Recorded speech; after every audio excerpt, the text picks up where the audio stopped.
What's up, everyone? Welcome to this day in Philly sports history for April 1st, 2025. I'm your host, Jim Montgomery. Welcome to a Tuesday edition of the podcast. This is no April Fool's joke. We are here on a Tuesday, April 1st, and it is Tuesday, so that means it's time for a little positivity / motivation. And today the quote comes from Neil Strauss. We've had quotes from him before, but I really like this one. And the quote is, "Usually what you wish for doesn't fall in your lap. It falls somewhere nearby, and you have to recognize it, stand up, and put in the time and work. It takes time to get it." And I love this quote. Absolutely love it. It really ties in with a lot of the things we've been talking about over the past few months. But nothing in this life is easy. At least, like, if you want anything and you want to have anything worth having, you need to work for it. It may come in a different package than what you want. It's not going to just fall out of the sky magically. And if you're not working for it, you're not going to appreciate it. And is it worth it if you're not working for it? And I love this because it really means you need to keep your eyes open everywhere. Opportunities are everywhere. It's what you do with them when you get them. You need to be proactive. You need to identify what those opportunities are. You need to invest in yourself, invest in whatever you want to do, whether it's a relationship, your job, losing weight, hobbies, running a race, whatever it is you want to do, you need to invest in yourself. So I look at it like it's not going to just magically come out and say, oh, here you go. You need to work at it. You need to be on the lookout and take advantage of the opportunities when they do present themselves and just work at it. And I think that a lot of times is where people just expect things to be instantaneous, and it's not. You got to work for it. I get all the time like, man, I really enjoy your podcast, but you get up at 4 a.m. Yes, I get up at 4 a.m. I hit the gym. I work out. And then I do all this before I start my day job, before the kids even get up out of bed. But to me, it's worth it. That's the work I'm putting in. And over the course of 3 years, I've seen the fruits of that labor. I mean, it's not near where I want it to be, but putting in that work. And a lot of these things, like this day in Philly sports history, was not my first podcast. I started with Back to the Future, and it was a weekly sort of thing.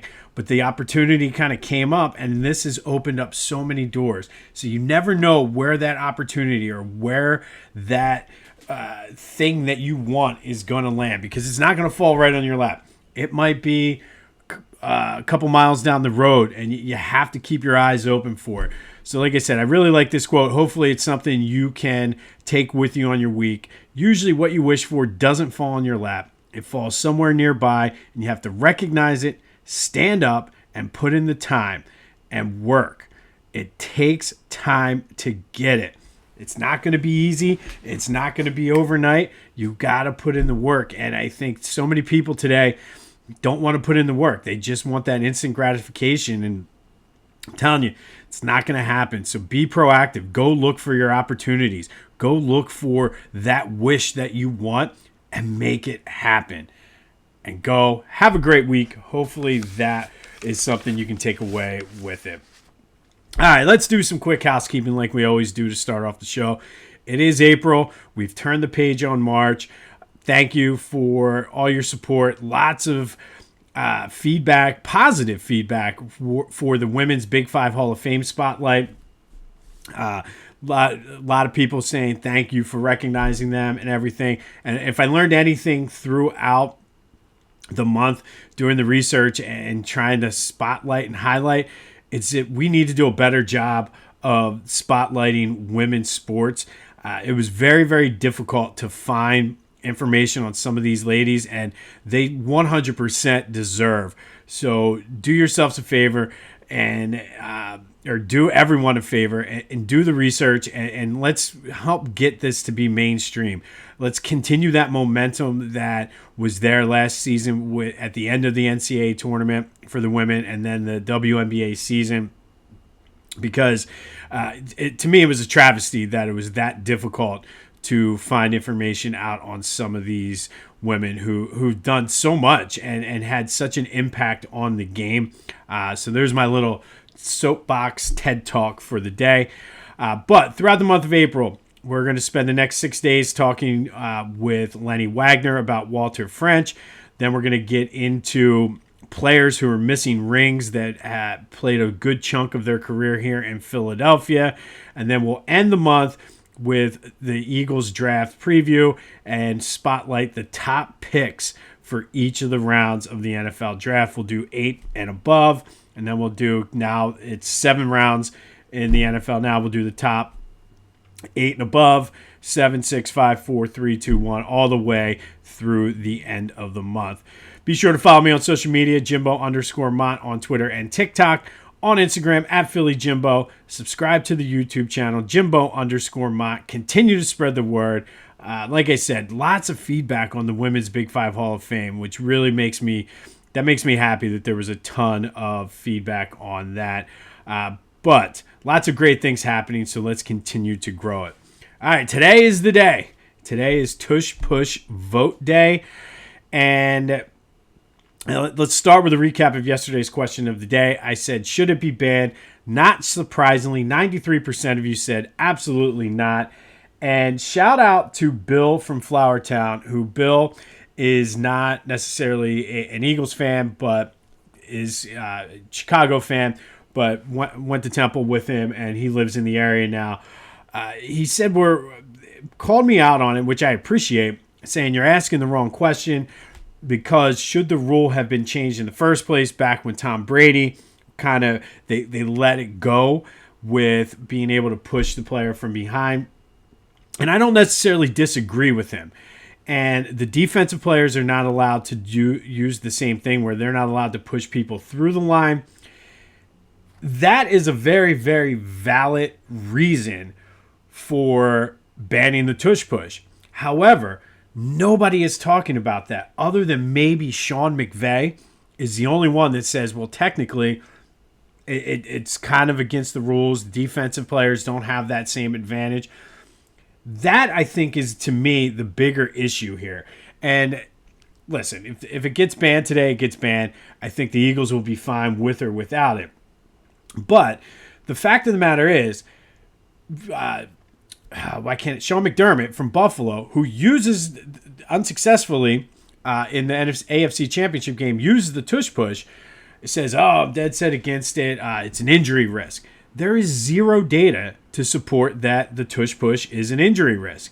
So I get that it's a concern, this, that, and the other, but there is no legitimate data that supports people get hurt using the tush push. So that's bogus. Pace of play.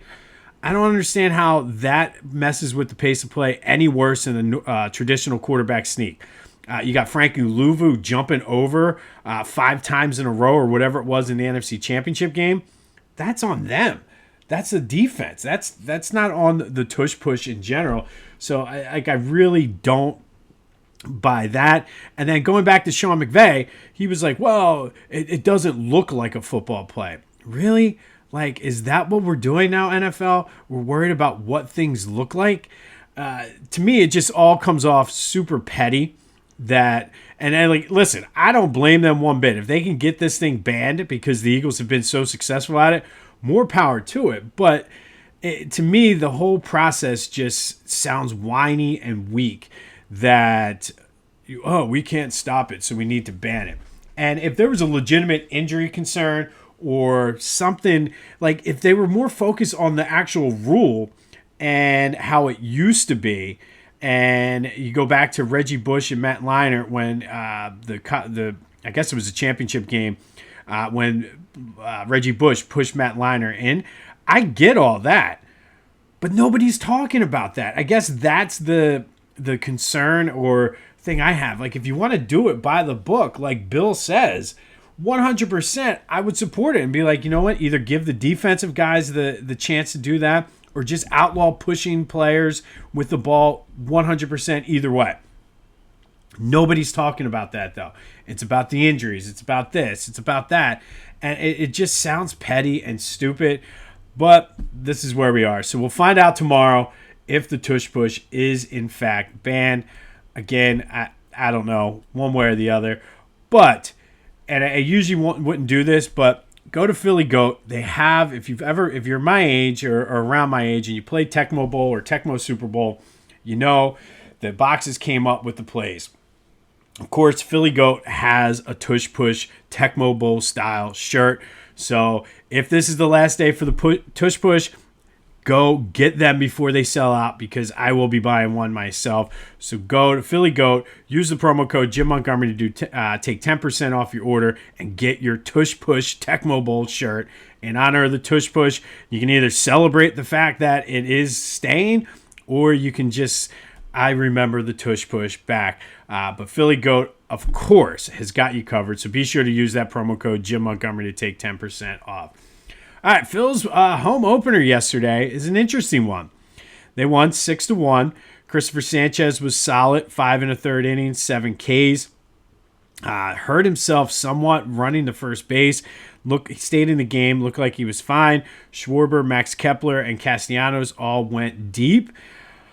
But is it concerning that they cannot score runs off of starting pitchers? And is that by design? I'm not sure why Bud Black took the starter out for Colorado when he did either.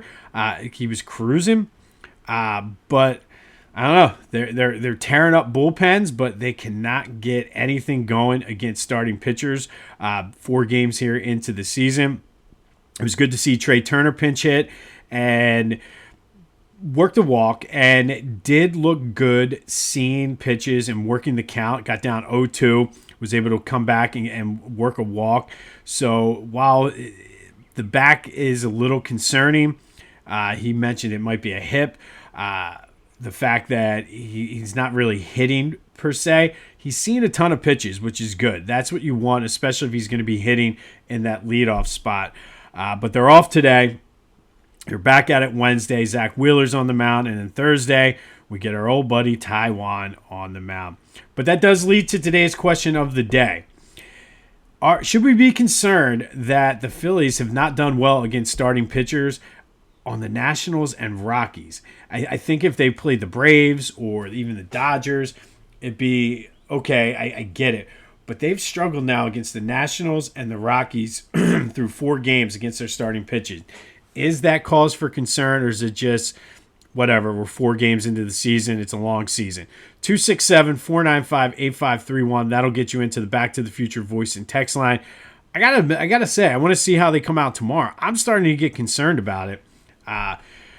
They're doing great against the bullpens. So, a win is a win, especially for this season where it's kind of do or die. The Mets are off to a slow start. The Braves are off to a slow start. Maybe they can take advantage of that and build a little cushion here in the NL East. But are you concerned that they're not hitting starting pitching? Let me know either on my social media or the Back to the Future voice and text line. The dead cat bounce continues for the Flyers. They won again yesterday, winning 2-1. Matvei Michkov, 2 assists. He's been on fire since John Tortorella has gotten fired. And I know people are concerned with their lottery status, but the Flyers do have 3 first-round picks this year, so I think they'll be okay. They have 6 games left. They're currently tied for – they're likely going to get at least a top 10 pick. So whatever. Let's continue the dead cat bounce, the growth of Michkov, making a late surge toward the Rookie of the Year voting. Flyers are off till Saturday, but this team has been hot since John Tortorella has gotten fired. Michkov has been on a tear, which kind of makes you question, was Tortorella holding him back? I don't know. I'm anxious to see who the new coach is going to be. Your team, your town, your Philadelphia 76ers are back in action tonight against the Knicks up in Madison Square Garden. Some good news for the Sixers last night as the Nets won. They currently are up 1.5 games now on the Nets for the 5th spot. And they're only 2 back of the Pelicans, who just shut Zion Williamson down for the season for that 4th spot. Things are kind of working out. Again, you expect maybe one team to move up. So you want to try to avoid that 6th spot so you don't move down. But the higher they move up, the better the odds are that they're going to keep that first-round pick. So we'll continue to monitor that as we go. Be sure to check out my boys over at the Clashing Conferences podcast. Lots of great things happening with their sports fan network. Go to clashingconferences.com for details. See how you can get involved. Check out their podcast wherever you get your podcasts, as well as on YouTube. Steven and the crew over there are doing great things. And, of course, go to Philly Goat, get your Tush Push shirt, and use that promo code Jim Montgomery to take 10% off of your order. All right, today we are going to go back to 1985, and this is definitely not an April Fool's joke. On this day in 1985, it was one of the biggest and most shocking upsets in NCAA tournament history. The Villanova Wildcats, as 9.5-point underdogs, shocked the number one team in the country, the Georgetown Hoyas, 66-64 to win the national championship. To win this game, Villanova needed to play a perfect game, and they pretty much did, shooting 78.6% from the floor, 22 for 28. They did take advantage a few times during the game of there being no shot clock in college and kind of ran a four corners offense and milked the clock over 45 seconds quite a few times. There was a shot clock instituted in the NCAA the next year. Dwayne McClain and Ed Pickney had 17 and 16 each respectively, and they held Patrick Ewing to 14 points, which Patrick Ewing was just the dominant player of the year. This Final Four was interesting, though. Everybody talks this year about being all four number one seeds for only the second time. This Final Four included three teams from the Big East, Memphis being the only one.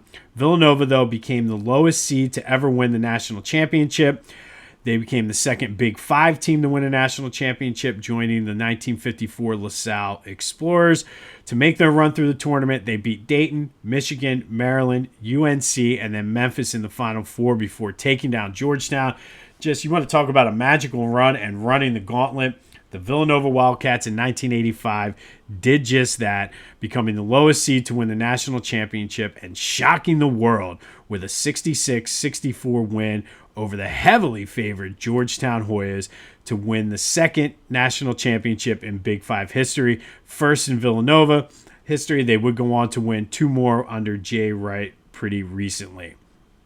All right, so been talking about Lenny Wagner, his book, Playing with the Best, One Man's Journey Through the Golden Age of Sports, is available wherever you get your books. Also available on Audible. But Lenny Wagner, before everybody knows Bo Jackson and Deion Sanders were two sports stars when we were younger. We've talked about Greasy Neal winning a World Series with the Reds and also leading the Eagles as coach to an NFL championship. But before all of this, it was Walter French who starred for the A's and the Pottsville Maroons, winning a championship with both, even though the one with the Maroons was stripped by the NFL.